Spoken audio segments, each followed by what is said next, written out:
Hey y'all, Mark here. Yesterday I did Overlander Trail. I whipped myself a little bit.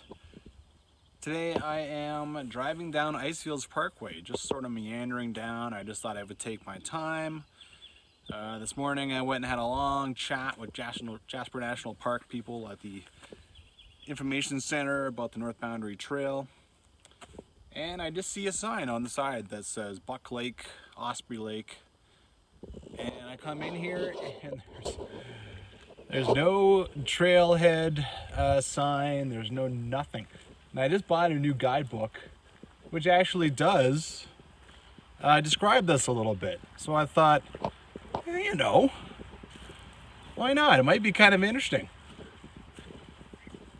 Oh, I actually see the trail now. I started down the wrong way. Hey, you know, it's fun to go check out stuff that's just no one ever does, right? No one ever sees it. This is 50 kilometers from Jasper. What's this like? Yeah. So, you know, no one does this. There's actually a bunch of snow on this trail. It's funny how Overlander was totally clear snow. This is a different story. Buck Lake. For those of you looking for a quick little hike down to nothing, well, not down to nothing, down to a lake with some cool views.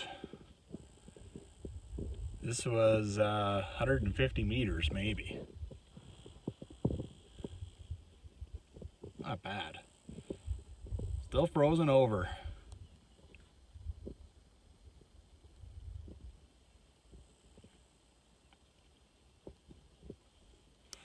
Okay. Well, I made it here. Got my feet wet though. Did some post holing. Got snow into my boots. Glad these are just my day hiking boots. Osprey Lake. It's the kind of thing I had to deal with.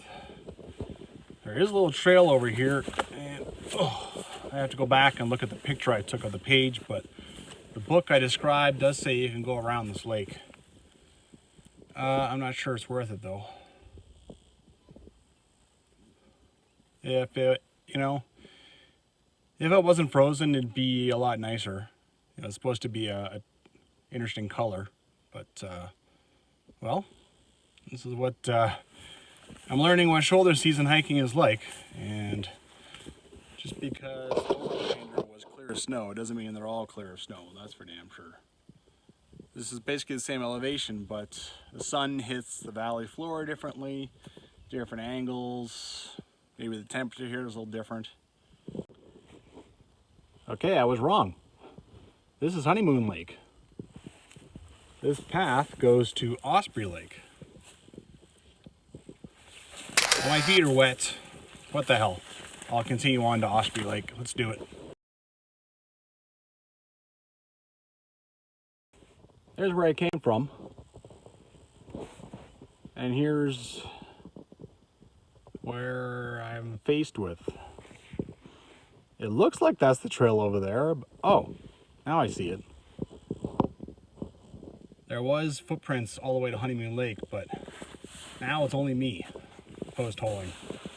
Oh, I have a funny feeling there's a lot of water underneath this. So my feet are already wet, but it's still not pleasant to re-submerge them into the water. Oh, my right foot got it on that one. Okay. Oh my. Thanks for the blaze. Well, I made it to Osprey Lake. I'm learning the hard way what's a good idea, what's a bad idea. This is most definitely not a shoulder season hike. I'm here almost up to my knees. I traced my way down that. I crossed a marshy area. That was a little much. It wasn't for the book basically saying to hike straight through through the marshy area and then just look for the trail on the right, I would not have kept going because, yeah. There is something to be said though for seeing a lake that very few people come to see. I know some people, they're big into hiking, as they put, but really they just go to Valley of the Five Lakes again and again and again. And that's amazing sights, but man, I like to see different stuff every time. Okay, now I gotta fight my way back. Here's the marsh I gotta fight my way through. I came around through here, and then it keeps going for a little while. You definitely don't want to hike this in May. Not a good idea. I'm almost done this trail. I have to say that I see this far too often. 1, 2, 3, 4. Ladies, I know you need to wipe yourselves when you go number 1, but oh man, why is it? This isn't even off the trail. This is right on the trail. I mean, usually you walk off trail a little bit, you see toilet paper, but yeah. Not to mention, there is a privy up here. I understand that it's kind of gross to go into a fly-ridden cess hole, but oh man. Anyway. Well, I'm all done that guy. Back in my car. I was totally unplanned. My plan was just to kind of wander down to Athabasca Crossing because tomorrow I'm going to do Glacier Lake. But, you know, I just kind of left the day open for stuff like this. Just sometimes the most fun stuff is the unplanned stuff. And that's the stuff that sticks out. This trail, not many people do it. I would advise doing it if you're hanging out at Honeymoon Lake Campground. Come do, you know. Once you get to June, July, it'd be a nice little hour stroll. Not bad. You go see a few cool lakes. Why not? The only book it was in was this guy. So Jasper National Taste of Heaven. It's the only one I've actually. I just bought that book. It's the only one I've really. Yeah, it's not in the it's not in the Canadian Rockies Trail Guide. A little too small. But stuff like this is going to disappear eventually, you know. It will, because the park budget for trails has been cut and cut and cut. So I got to see it where it went away. All right, on the next one.